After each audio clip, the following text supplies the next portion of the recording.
In Game 2 at Kitimat over the weekend, the Smithers Steelheads walked in holding a 1-0 lead in the Western Finals of the CIHL playoffs. It was the Ice Demons who struck first, though.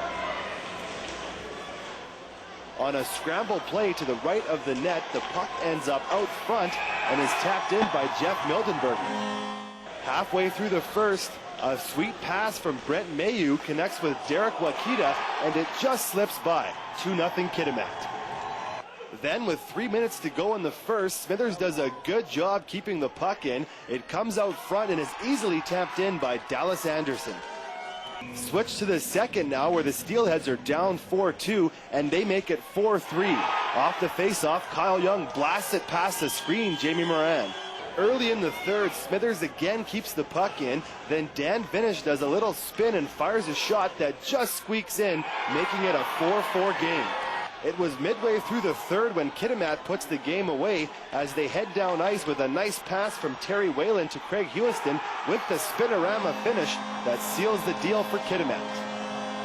After tying the series 1-1, it came down to a one-game series showdown Sunday afternoon in the Tamatik Arena. It was Hewiston again getting things going for the Ice Demons in Game 3, as he has a couple beauty moves here before beating Holden once again.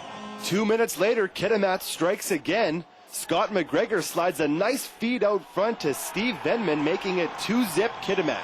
The Steelheads would bounce back in the second period with two quick power play goals. From the sideboards, Trent Brandvold gets a backdoor pass and scores. Then Casey Torbholm makes a move to gain the zone, and Dan Vinish picks up the garbage and puts it home. It was all Ice Demons in the third, though, going on to score 4 unanswered goals on their way to another West Division Final Championship and an 8-2 victory over the Steelheads. Kitimat now moves on to vie for the Cal Tire Cup in the CIHL Championship starting next week.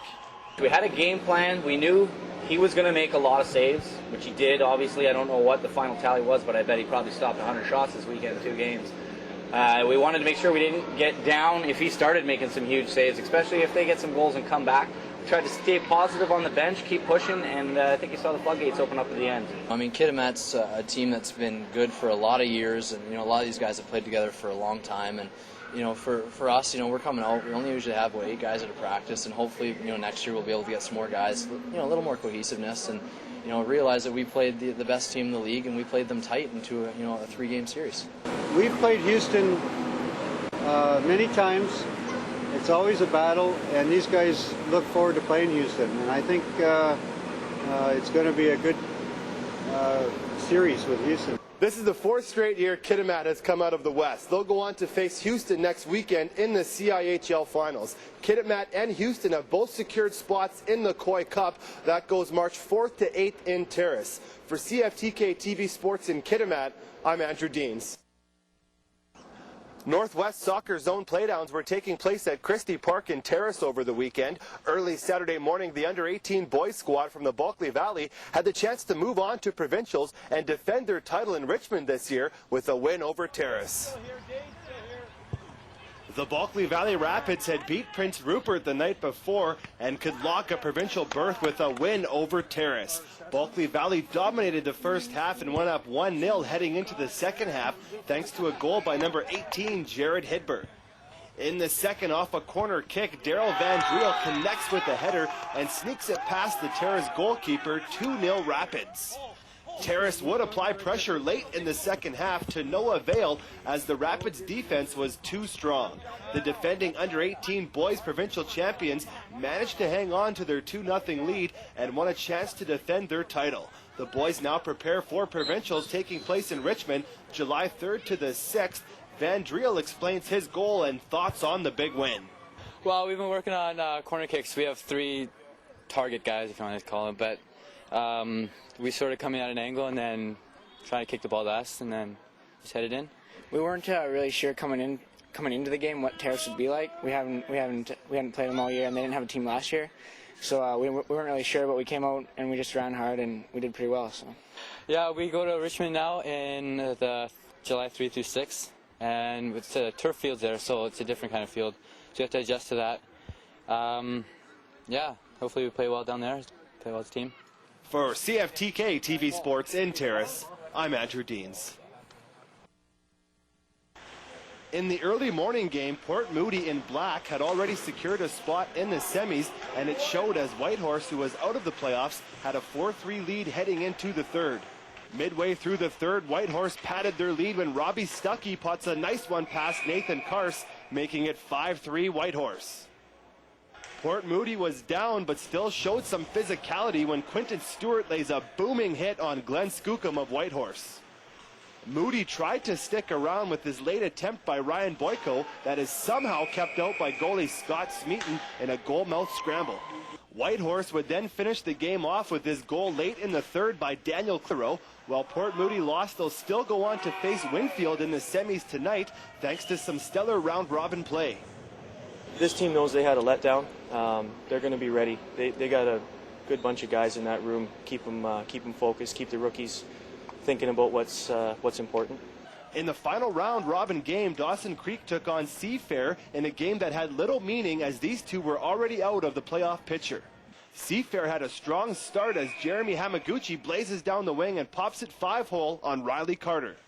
Then Dawson Creek quickly responded with a sweet pass from Mike Bouchard to Cody Hawk at the side of the net, who makes no mistake, 1-1. Seafair would go on, though, to score 6 unanswered goals after that and walk away with a 7-1 drubbing over Dawson Creek. Port Moody coach Greg Dugan comments on his team's upcoming playoff game versus the best team in the tourney, Winfield. They're a really good team. I think we're going to have to play old-time hockey. We're going to have to go to the net, make sure we're getting lots of shots, lots of pressure on their goaltender, try and force their D-men to make good plays. Round-robin play has wrapped up here today, and one local team has made the playoffs. Smithers will play Carey Park tonight in the one semifinal, and in the other semifinal, Winfield takes on Port Moody. The bronze medal game goes tomorrow morning at 8 a.m., and the gold medal game is at 11 in the morning. For CFTK TV Sports in Kitimat, I'm Andrew Deans.